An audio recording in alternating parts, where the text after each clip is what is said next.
It's go time. Welcome to the Third Down Gamble podcast with your hosts, Don Charbin and Heath Graham.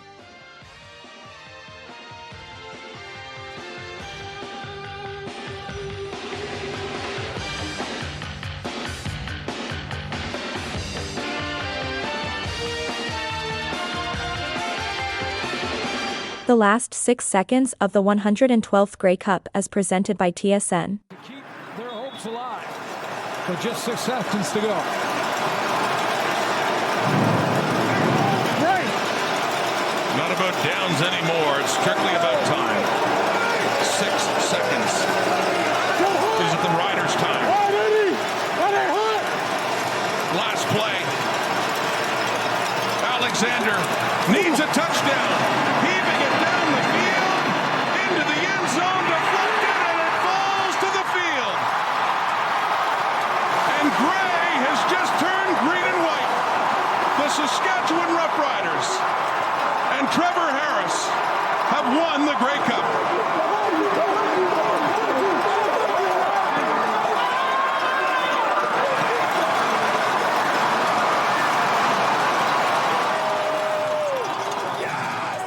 Saskatchewan Roughriders are the 2025 Grey Cup champions after they defeat the Montreal Alouettes 25-17 in front of a sold-out Princess Auto Stadium in Winnipeg. And hey, let's give a shout-out to the people in Winnipeg and around Manitoba, the sponsors, the show that they put on all around that game. Everything I've heard about it from people that I knew that were at the game, people that had to work at the game, first class. It looked like a great weekend. Unfortunately, neither of us able to attend in person this year, but from all reports, a fantastic week-long party, lots of great events going on, a fantastic game day experience. What did you think of the halftime show? Great. Me too. I didn't really know the guy. No, I've seen him in one video before, but energy just great. I agree. Like I said, I'm not familiar with his repertoire at all, and I thought it was a really entertaining show. I totally agree. That was fun to watch. And for people, if anybody's bugging you about why don't they have Canadian acts, the Grey Cup halftime show, blah, blah, blah. Since 2000, there have been 22 Canadian acts that have performed at the halftime show, either in conjunction with American artists or by themselves. Yeah. And congratulations to the Riders and their fans for a great victory, and to the Alouettes for putting on a show. It was a great game. We'll get into it in second down. We'll talk more about it. But first, there's other news around the league that we should touch on before we get back to the game that gave the ring for the thumb for the Saskatchewan Roughriders.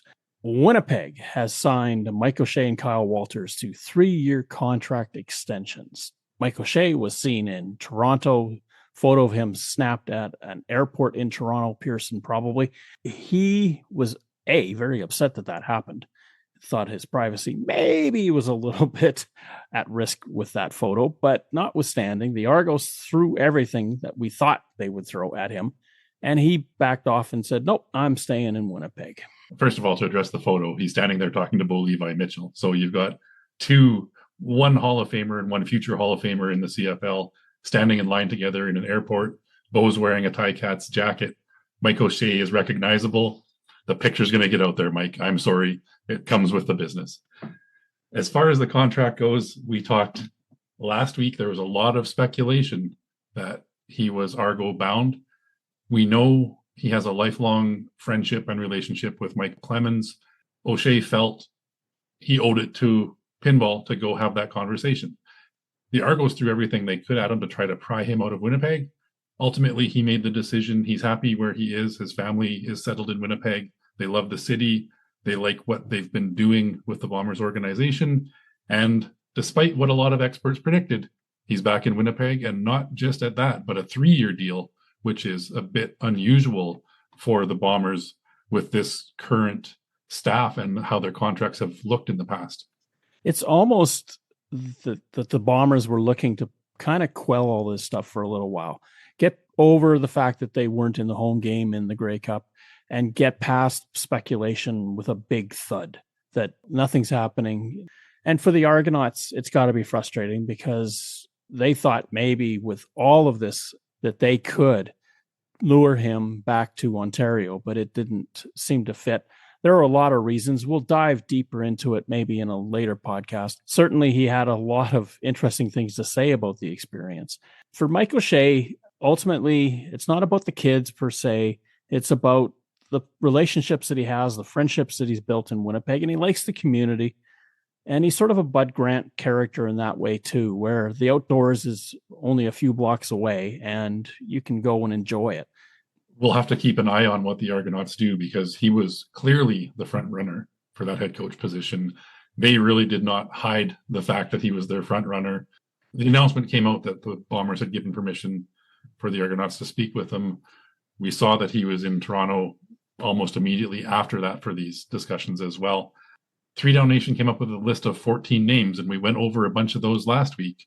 Well, we're clearly down to 13 at most, and we'll keep an eye to see who is coming and going and what that next announcement looks like. There are a lot of names, obviously, in that list that would be quality candidates for head coach. And I don't think it's going to bother them that O'Shea passed, because if I'm looking for a job and somebody else passed on it, and I want that job, I don't care that they passed. They just opened the door for me. Byron Archambault is kind of my pick, maybe, as the guy to do it, because he's got such a good rapport with players. He would have to get himself an offensive coordinator. That's the one concern that the Argos, would that be Mike Miller? Would they move him up from quarterbacks coach? He's done that in the NFL, maybe. Or does Mike Miller become your head coach and have the dual role? Mickey Donovan, of course, is in-house. Kevin Iben is in-house. We've talked about that. Do they reach back into their history books and go to Chris Jones? We know what kind of a mercurial coach he is. Don't give him maybe dual role, and you can probably rein him a little bit better. He did take the Edmonton franchise to a Grey Cup win. Jarius Jackson is a name that jumps off the page at me as well. Currently with the Winnipeg Blue Bombers. It will depend on what the Bombers want to do with offensive coordinator. Jason Hogan didn't have a great rookie campaign in that coordinator's chair, and there's a lot of pushback from fans. There's been some frustration from players on that Bombers offense as well. Are they looking to try to keep Jarius and maybe promote him to that offensive coordinator position? If they don't, you have to think that he's a name that the Argos might be interested in. There's a sort of a path that leads to a lot of different conclusions with Winnipeg, and nearly everybody below O'Shea is on a 1-year contract. You could see a ton of movement through that coaching staff, and maybe Jordan Younger is tapped and they bring him to Toronto. Now you get a defensive coordinator out of it. What does that do to Kevin Iben? They would still have to bring along an offensive coordinator. Maybe he takes Jarius Jackson with him to Toronto and you're set if you're the Argonauts. There was a thought in the back of my mind. What if the Argonauts tap the Roughriders and say, hey, is Corey Mace available to talk to us? I would anticipate the Riders saying no if that were to come up. Now, keeping with the Riders, Mark Mueller is a name that has been tossed around as well. Only 36 years old and in his second season as offensive coordinator, but winning Grey Cups can get a lot of teams to give you a look, and maybe he's a guy that they're going to give a chance to. I don't know that Mark Mueller is really on the radar, although he obviously deserves some attention. But him and like Brent Bonson in Hamilton, their defensive coordinator, I kind of think that has to wait just a little bit. They need more time in those positions. He was sort of being an assistant offensive coordinator, was Mueller in Calgary prior to this. So he's had a lot of experience being the number one guy. If he's looking at something like this, he just needs to put some more time in and get some better numbers onto his vitae. And that could mean a second straight Grey Cup. Then you've got a lot of opportunities for teams to be knocking at your door. The Toronto Argonauts, I don't see this as a possibility because so much of football is about relationships. It's very, very strict that way. Very rarely do we see a reach where somebody doesn't know anybody and they go out and hire them. One advantage that the Argonauts have right now is it doesn't appear that any other team is looking for a head coach in the CFL. So they've got some time to do their research, to get interviews, talk to people that know the candidates, and really make an informed decision. They clearly could take a couple of weeks to do this. I doubt that they will, because if you listen to Ryan Dinwiddie when he was introduced with the Ottawa Redblacks, he loved the fact that 2 weeks to go in the season, and I'm here and we can get running right now. I don't know what those 2 weeks ultimately mean. I think in this time period, probably not so much. But for Ryan Dinwiddie, he can start scouting and scoping and seeing who from Toronto he would like to bring with and where else he could find people that he trusts to help embolden that Ottawa staff. He'll be the offensive coordinator.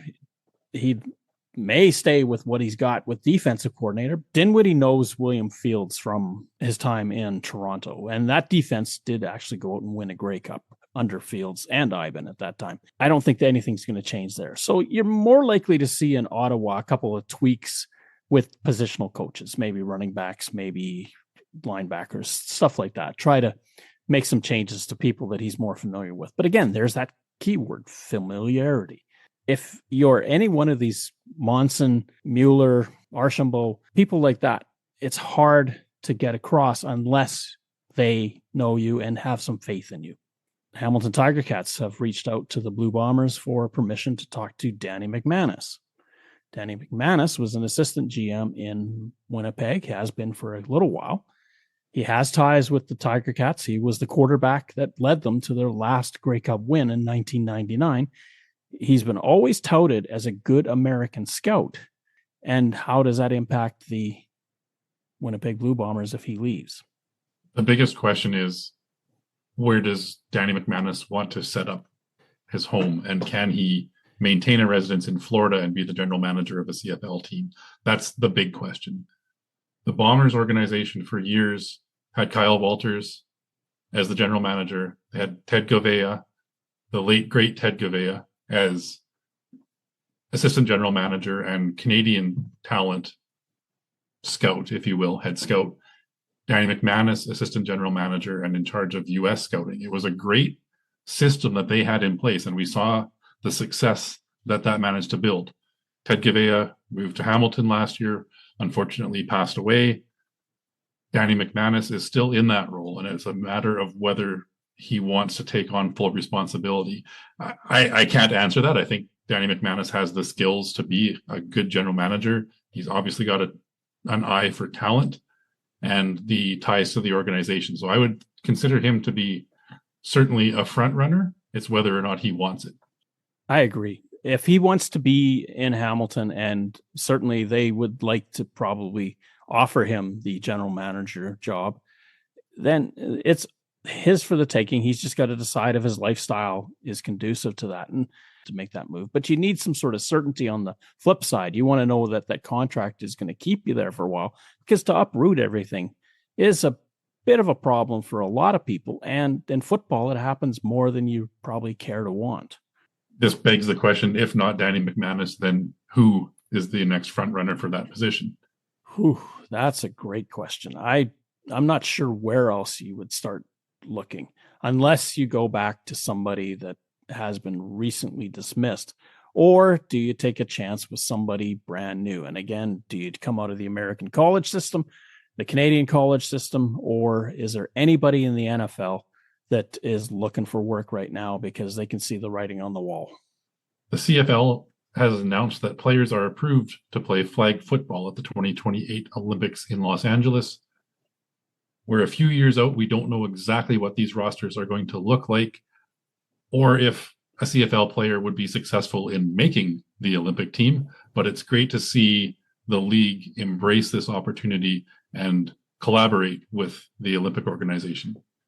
It is great, but it comes with its problems. And where the NFL could say, yep, everybody can go, but it doesn't impact their schedule. The CFL, it's going right down the middle. And what do? Do you take a 2 to 3 week break in the schedule to allow for this? Don't think that's going to happen.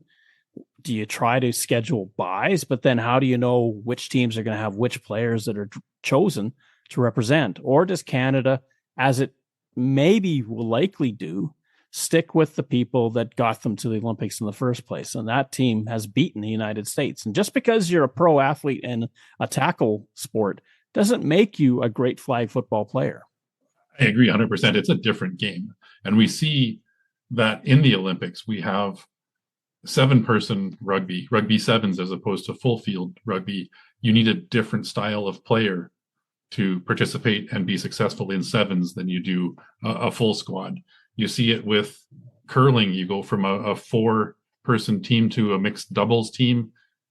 There has been some success of high-level curlers in it, but there's also a lot of people that focus on doubles and are successful. Could go through a whole run of other sports as well. And I think this is great, as I said, that there's this cooperation, and it will bring some awareness to flag football as that program develops into an Olympic sport. But I don't anticipate seeing a roster full of CFL players. I'm with you on this. There's certainly maybe one, maybe two that'll make the jump, but this is great for ambassadorship of the league to promote this and to allow players to go. But in a practical sense, the fact that this happens week 6 through 8 in the regular season, when you're trying to set up your team to make the stretch run. And again, at that time, the Grey Cup will be a little earlier. That means Labor Day weekend isn't going to be the turn. It's going to be the race to the finish. I don't know if anyone's going to be that thrilled about that. So we'll see. The positive feeling is there. The players haven't said one way or the other, and the Players Association has to get involved with this too. How do they react to this? How do these players get compensated? A lot of problems that you don't encounter just going straight up without any Canadian Football League players in there that will happen, that have to be encountered. You have to sort through this. How do you proceed from here? And it's one thing to have maybe a fringe CFL player or somebody less impactful on a roster, but let's say the Olympic Committee wants Nathan Rourke as their quarterback on their flag football team. How willing are the BC Lions going to be to say, yeah, sure, we can afford to let Nathan Rourke go for 3 weeks in the middle of the season? Highly unlikely. Well, does Nathan Rourke want to do it, given what he's getting paid by the BC Lions? The fact that maybe the BC Lions want to finish in a high playoff position, if not first place that season. Does he not see it as, well, if I step away from this for that, what am I gaining here? Does the Olympic gold medal carry that much luster? That's where it comes down to on a personal level. If Nathan Rourke wants to do it and that gold means that much, he'll probably jump at the chance. But if he doesn't, maybe he says, I've got other obligations. Thanks. This is great, but you got a good team. Let him play and I'll watch from afar. I know I threw him out as an example just because he's so prominent in the league. The dual award winner at the awards banquet this past week. The only way I see Nathan Rourke going is perhaps if the BC Lions win the Grey Cup in 26 and 27. From a personal level, he might think, oh, an Olympic gold medal would sure go nice with these Grey Cup rings. But again, I don't see the Lions being super keen on that. With his loyalty to that team and what he's brought to the BC Lions and what they mean to him, I don't see that happening. We'll see where this all goes. But as I said, it's promotion, it's awareness. This will probably help elevate flag football, not just as an Olympic sport, but as a recreational sport in this country as well. The more you see something like this promoted, the more participation you get. If I'm throwing out a name to maybe watch for making that flag football roster, it's Zach Mathis of the Edmonton Elks. He's young, he's tall, he's not a feature receiver in this league yet. That's the type of player, and I'm not saying that he doesn't deserve to be on the Elks roster. He's proven he's a CFL caliber player, but where he fits in on a roster, that's the type that they might be looking to pull into that Olympic organization. If anything that you need in flag, you need speed, dexterity, and acceleration. If you're anything short anywhere with that, then it's not great. Now, the other thing you need is familiarity. You have to be a team first. And it's not like what they do with the Olympics and hockey teams where they throw a bunch of guys together and say, chase the puck and see what happens. That ball is going to one of 5-6 players on that field. That quarterback has to know where they are. I don't know in 5 practices you're going to know everything there is to know. That's why I don't think that we'll see maybe more than, and most likely a guy on a developmental squad going to the Olympics and maybe making a name. The way the Canadian team is structured, I don't know how much room there is to make a lot of roster changes just in front of the Olympics. Moving away from flag football, moving away from the 2028 Olympics, the Canadian Football League is looking to review the mandate of the Replay Center at its winter meetings. And this is part and parcel of Stuart Johnson's everything is going to be looked at, discussed, reviewed, and if it has to be changed, it will be changed. I'll give the league a lot of credit. Ever since they brought in the Replay Center or video challenges, they have continued to evolve and tweak it to try to make it the best they can be. We saw the 2024 season, there seemed to be a lot of interjection from, at that time, the command center in changing plays and making sure that the officials on the field knew what was missed and move from there. They've gone away from that a little bit in 2025, where the focus is more correcting egregious mistakes, player safety issues, that sort of thing. We saw a little bit in the Grey Cup game that there was a review of a horse collar tackle that was missed on field, was called, could have changed the outcome of the game. I know that's a topic of conversation. Amar Dolman talking about whether or not Tommy Neal made the catch in the West Final, that review process. So a lot of different angles to look at, no pun intended, from the Replay Center review. Let's go through each of these sort of circumstances. Now, in the Grey Cup, the Replay Center got involved twice. One was on the challenge by the Saskatchewan Roughriders for pass interference on Dante Myers. KB Anento was called. He had his right arm around the waist. Did he impede? Close call, really close call. But if you put the right arm around the waist of the receiver, more times than not, you're going to get nailed for that penalty. The other call on Mike Rose with the horse collar. Now, that involved the quarterback. And the Replay Center in that circumstance interjected and said, that's a horse collar tackle. And they have the right to protect the quarterback.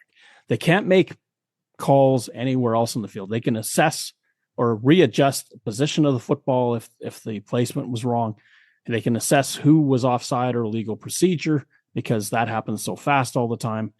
And they can determine if a player stepped out of bounds or not prior to where the ball was marked, if they can see it distinctly on replay. But in terms of penalties, they can only take away penalties that were called unless it involves the quarterback and the safety of the quarterback. Now, Rose gently got him, but it's a totally legit call.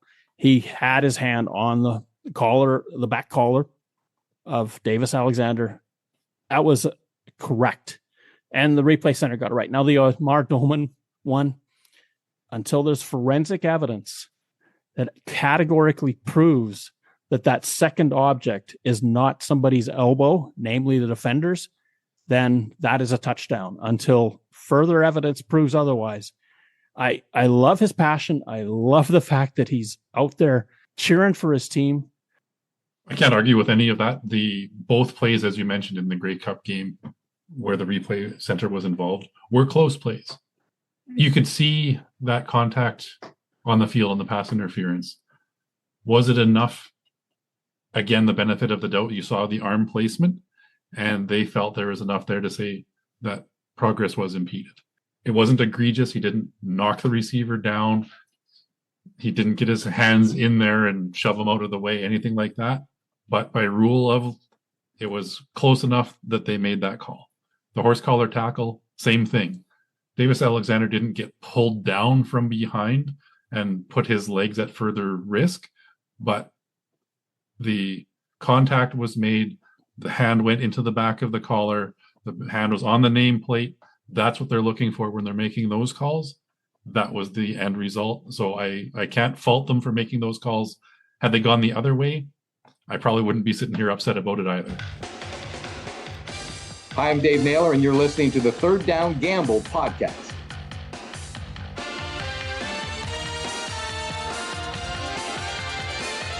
Montreal quarterback Davis Alexander discusses his hamstring injury. But I'm definitely going to let this one marinate, let it soak in for a little bit before I just move on. I think I came out and said it was a grade 3C tear, which is basically as bad as it gets besides it being torn off the bone. As soon as you tear it off the bone, I think it's a 9-month recovery. That type of injury, I guess, takes like four months to recover. So towards the end of the game, I think I threw maybe one of the best balls in my whole life, the deep ball I threw to Tyler Snead on the sideline. I can't use it as an excuse at all. I was capable of making every single throw possible. I think the Hail Mary, I think I threw that thing like 70 yards in the air, so there shouldn't be any excuse. And that was after I tweaked my hamstring on the last drive. Saskatchewan Roughriders, for only their second time, win first place in the Western Conference and win the Grey Cup in that same year. The Riders many a time have been to the Grey Cup coming out of first place, but just never put the two wins back to back. Interestingly, though, the Riders have now won 2 consecutive Grey Cups. And you say, well, how can that be? Well, in 2013, they won. They haven't been there since until 2025, and they won again. Technically, that's 2 in a row. Other than a bit of a battle for first place early on this season with the Calgary Stampeders, the Riders were the front runners. They held on to that lead, a couple of little steps backwards, but no real falter in the Roughriders this season. From start to finish, they were consistent. They were the best team in the league, and they delivered on Grey Cup Sunday. One of the things that the team did, and this is something that they took a cue from Winnipeg, was once they clinched first place, they started to rest players. The team, the players, did discuss this after the game, that rest mattered, that they could heal up some aching wounds, that they could get back to a better rhythm because it wasn't so tough on their body all the time and having to go for rehab, that they could actually be out on the practice field a lot more.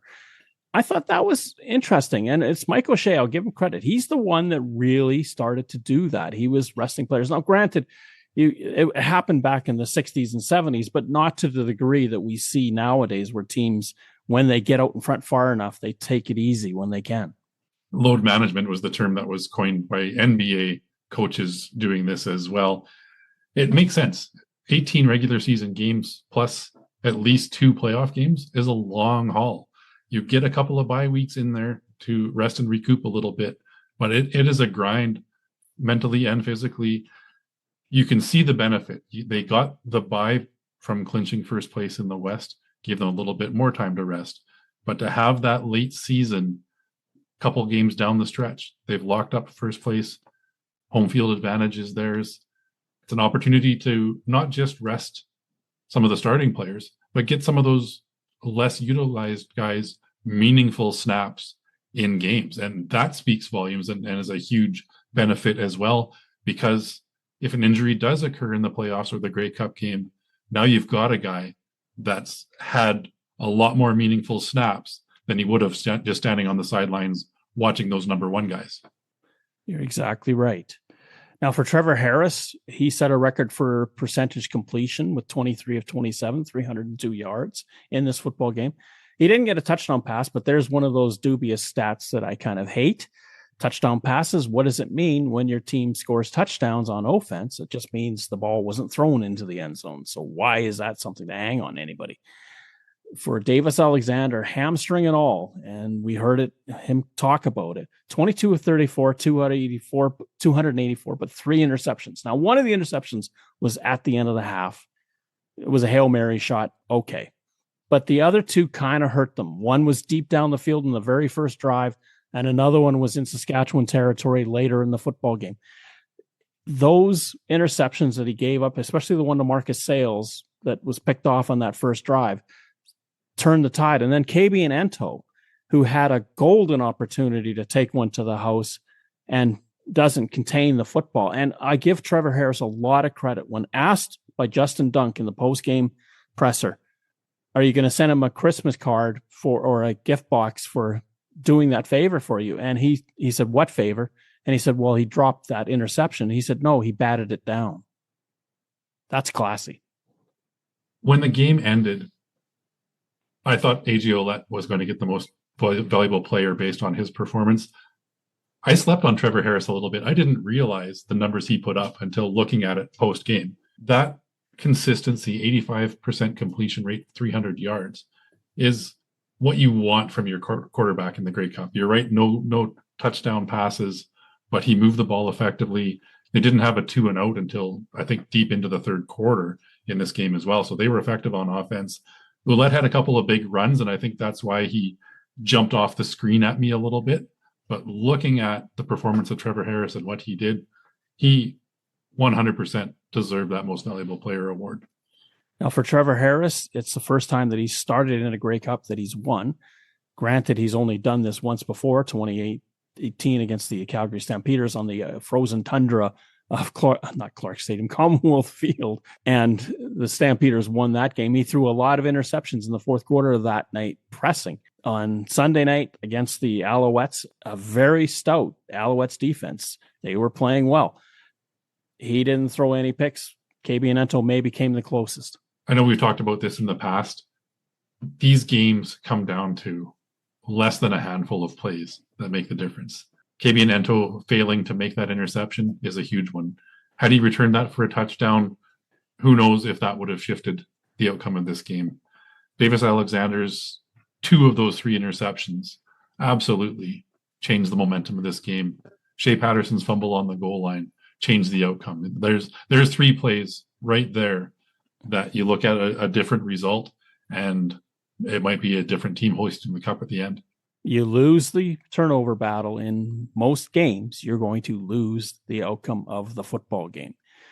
AJ Ouellette, 17 carries, 83 yards, long of 12 and a touchdown. But the play that kind of sticks out in my mind was that rough play that he took late in the football game when he was protecting his receiver, but Najee Murray wasn't really doing much anymore, and he took him for about a 5-yard ride before he slammed into the ground. That could have really, really hurt the Roughriders. In fact, it did, but they managed to overcome.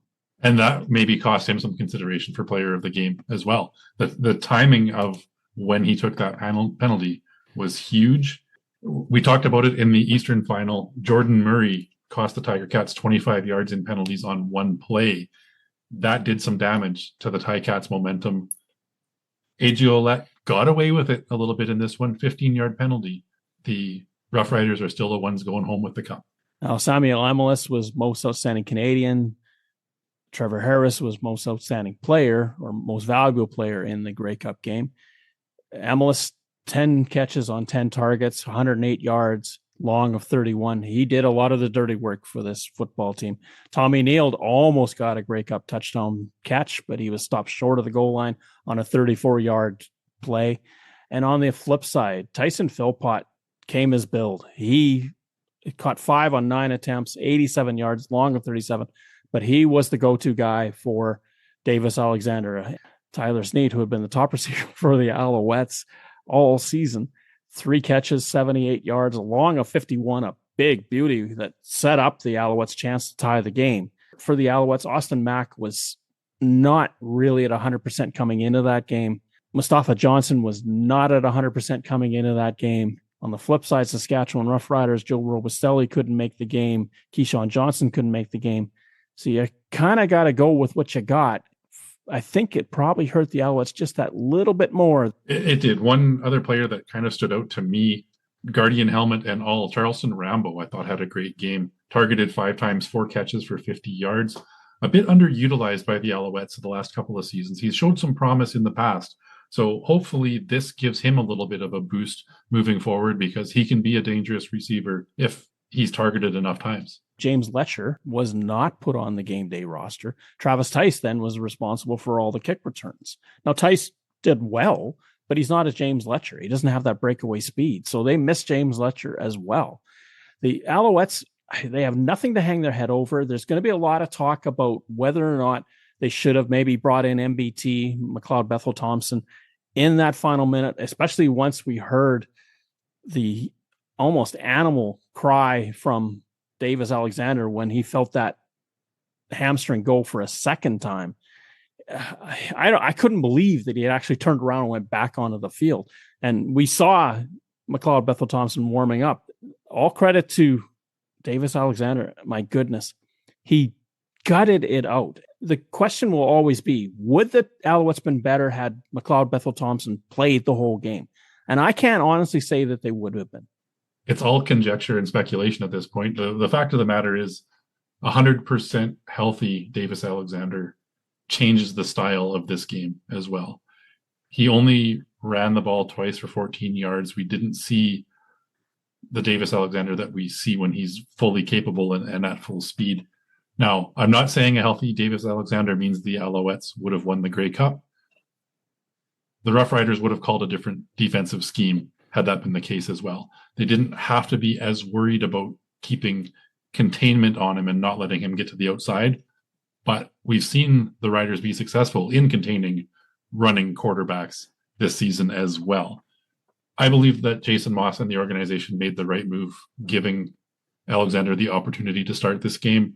He was 13-0 as a starter, now 13-1. It's a tough loss, but he did everything he could. He's an inspirational leader, and we see him toughing it out, getting back on the field after these leg injuries. The rest of the team rallies around him. I don't think that there's any finger pointing or any wrong decision. Had he not been able to go and McLeod Bethel-Thompson comes in, again, maybe a different outcome. Maybe he throws 3 interceptions. We can't say what the outcome was going to be. You can only play the game against the people that are on the field against you. And McLeod Bethel-Thompson acutely is probably aware of what an injury in a Grey Cup can do, because in 2022, he got injured in that game against Winnipeg, and it started the career of Chad Kelly going forward for the Toronto Argonauts. Montreal, on another day, would they have beaten the Roughriders? Maybe. I think if these guys met 10 times, they each win 5.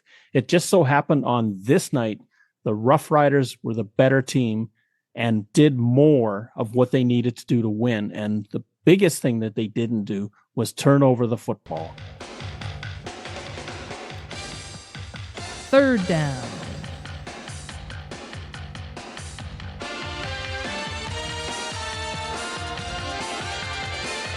Montreal quarterback Davis Alexander discusses the fumble at the goal line. Shea Patterson has been absolute nails for us. You know, he came in and was, fortunately, we've had Dom Davis. You know, he was unreal at the short yardage position. Caleb Evans was unreal. I think he had a 14 touchdown season. And if Shea was here the whole year for us, he probably would have had a 20 touchdown season. We were never stopped one time in short yardage. You know, those things like that happen, but you know, I feel for Shea, and if I don't turn the ball over 3 times, you know, he's not in that position. Yeah, of course, I'd love to always have the ball in my hands, but I also understand, you know, I have a hurt hamstring, and Shea's phenomenal at what he does.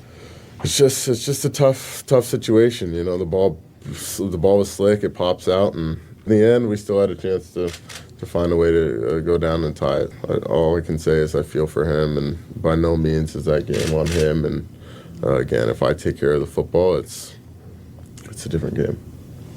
The Alouettes had not failed on a third down gamble all year, nor had they turned the ball over on a third down gamble by extension. Shea Patterson had done well when he was asked to do this, and there is no guilt being thrown his way by Davis Alexander. He trusted him. He thought that would be a good call, although you know that as a starting quarterback, you're the person of record. You want to be out there on every play that the offense has the football to help determine how this offense succeeds. Zach Collaros alluded to it. I wouldn't have thought that I would have heard that from him, but he said, even with Chris Streveler on his football team, I want to be the guy. I want to be the guy that touches that ball. Davis Alexander feels the same way, but they know what the coaches have decided. Now, Tommy Stevens twice in this football game got first downs that resulted in touchdowns. You could point to the Roughriders. What if something had gone wrong? But here, this is a 2nd and 2, and this is probably the touch point that I think a lot of people are moving toward. It's 2nd and 2. You don't need your short yardage unit in at this point. If the thinking is you're going to get a yard here and a yard on third down, you're still not in the end zone, but at least you get a first down. But normally on a 2nd and 2, you're leaving your normal set out there, and that would mean Stevie Scott III, your running back, who had 78 yards that night, was averaging over 5 yards a carry. I haven't been a fan of the short yardage calls by offensive coordinators in this league. I know we've dissected this in the past as well. You look at game film from the 80s and 90s, there's a lot of bruising running backs that got the ball on these 1st and goal, 2nd and goal from inside the 2 or 3 yard line. You either had a bruiser or a jumper that could leap over the pile. You don't see that as much with the way they run it now. I know there's analytics and statistics that show this is your most successful way to do it. But when it fails, it brings a lot of heat. And I think this is an example. And maybe offensive coordinators will start to go back and rethink how they approach these short yardage situations. Tommy Stevens, by far the best at it currently. Chris Streveler had a couple of very successful years as well. Shea Patterson this season, but for this one play, has been very good at it. I like a little bit more flair if I'm calling the offense. I'm with you on that. And especially when you're at the 3-yard line to basically mono it, trying to push people back so that you can get it in 3 downs or 5 downs if it takes that much. Because if you do get the first down, you get another 3. In this circumstance, I thought it was too far out. Now, it was a bit of a fluke play because Tavon Campbell runs into a running back and knocks him backwards, and that's when the ball is knocked out of his hands and it pops forward. Unfortunately for the Alouettes, had it popped the other way, they probably would have recovered back at their 5. It would have changed the dynamic, would have been 3rd and 4 or something like that. Then they would have really had to thought what they wanted to do. But in this circumstance, it goes forward and the Rough Riders recover right on their goal line. Now, had the ball been recovered at the 1, the Riders would have been set up at the 1. Instead, because the ball was right on the goal line, they got the ball at the 30, which is a huge benefit for the Rough Riders. Marcus Sayles, I'm sure, wasn't worried about where that ball was. He just wanted to recover it. For Shea Patterson, you could see as he left the field, you could see the frustration in his face, and he was just feeling like that he let the team down. In fact, in post-game commentary, he says, I can't describe the feeling. I let the team down. I had a chance to convert and get us in a position to score and tie the game up. I don't know. They made a good play, hit me from the side. I got to hang on to the ball. Ultimately, he's the one that everyone's going to point to. But you can go back to decisions being made and this whole attitude of putting in the backup quarterback and letting him plunge forward all the time. I've never been a fan of it. You've heard me talk about that a lot on podcasts previous. I just didn't understand why on 2nd and 2 with Stevie Scott right there and your starting quarterback who maybe couldn't run by his own admission, probably wasn't thrilled about diving into that pile. Scott is right there. You can hand him the ball, and he was doing well. The Alouettes have handled the situation well. It speaks to the character of the team. You win as a team, you lose as a team. And I know Shea Patterson is feeling the weight of the world on himself right now. He feels solely responsible. We've pointed out a handful of plays that changed the outcome of this game, not just that one. Ento makes the interception, game changer. There's lots of people that can sit there and replay in their head that if I was successful in this one opportunity, it would change. And that's what is so great about this sport is those little misses or little victories throughout a game pile up, and it's whoever had the most of them go their way comes out triumphant. I give all the credit in the world to Jason Moss after the fact. He categorically said, we had another chance to make it down the field and score and tie this game. He's never going to out Shea Patterson for what happened.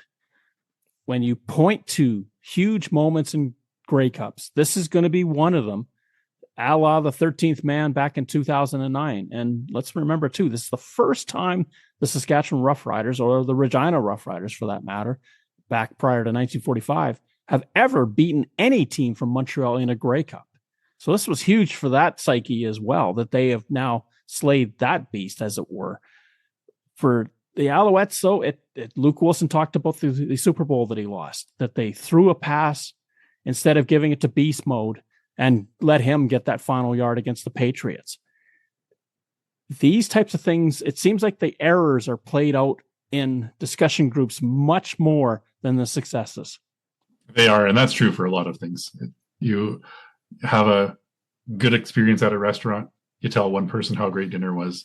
You have a bad experience at a restaurant, you tell 10 people. So the negativity is what gets magnified. And unfortunately for Shea Patterson, he is at the center of it. And of course, Shea Patterson was a Rough Rider in the previous season. For him, it's got to be doubly painful because he could maybe stick one to the Rough Riders, as it were. As it turned out, this time the bounce went the Rough Riders' way. And if even on that final play, I don't know about you, but when that ball went down the field, I didn't know what was going to happen. Maybe he could have waited an extra second. I think you do it the way Aaron Rodgers does in the NFL. You let everybody get set up in the end zone and you just heave it up in the air and whatever happens, happens. Let's not forget, even if Shea Patterson was successful and got the touchdown, they still need a 2-point conversion to tie.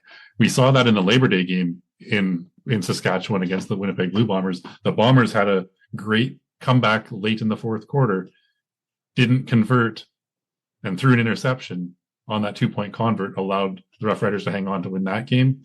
Again, you punch the ball in for that touchdown, you still need to score the 2. A lot could still happen in those dying minutes. But for the Saskatchewan Roughriders, it's a massive win. As we mentioned off the top, it's their 5th. It's something that from the start, this team ran from the front, stayed out front, other than the Calgary Stampeders, who really challenged them early. When the chips fell down and the team was expected to perform, they did it. They answered the call. And Corey Mace said in a PowerPoint way back at the beginning of the season, he showed the path for them to win the Grey Cup. Every player took note of that and said, that's the route we're going to follow. And it managed to work out. More power to you. It's like putting a coin in BC Place, expecting to come back and picking it up. What a hire for the Saskatchewan Roughriders to have Corey Mace as the head coach. We talked about it, a lot of positives when he got that job. It's the one he wanted. He came into that room for his interview and said, I want this job. This was the result he expected. This was the result that the fans wanted, and they had a fantastic parade today to celebrate it. They're talking repeat. That's tough to do. I think the BC Lions have a lot to say about it. They've got to shore up their offensive line. Mm-hmm. They shore that up, watch out. The Saskatchewan offensive line in this football game kept Harris clean. Harris made the comment after the game, I didn't even have to wear pads.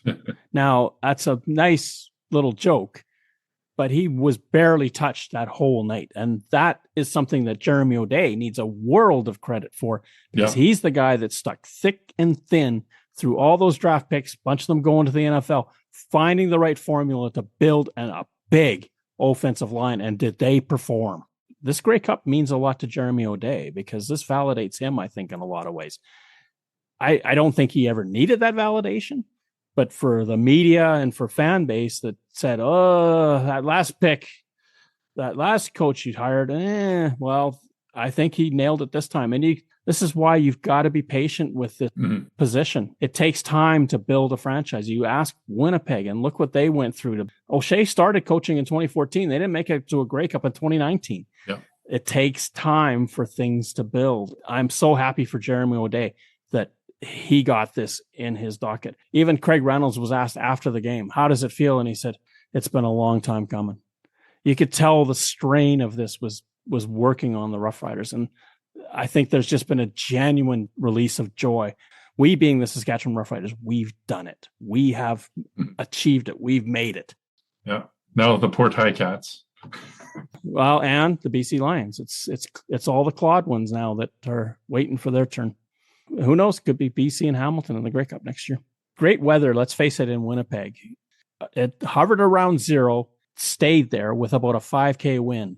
In 1991, when the Toronto Argonauts and the Calgary Stampeders played in the Grey Cup, that was on November 24th. The high that day was minus 15.6, and the low during the game was minus 20.3. A stark difference, and I'm so glad that the CFL is moving away from the end of November and moving closer to the beginning of November to get this Grey Cup in, because it makes a massive difference for the quality of play. We saw a great football game. It had moments abounding all over the 60 minutes. It wasn't just everything compacted into the final 10 seconds. It went right through the entire game. It was a fun game to watch, whether you were invested or not. Audience ratings were up 12% over last year. The CFL is on the right track. We'll see how this plays out with these rule changes. That's something that will bring Andrew Hoskins on board to talk about in a couple of weeks. And you and I and him can look further into these rule changes. We're going to have Jeff Creever with CFL Statistics and Steve Daniel back on the podcast with CFL Statistics as well. So look forward to those podcasts around Christmas.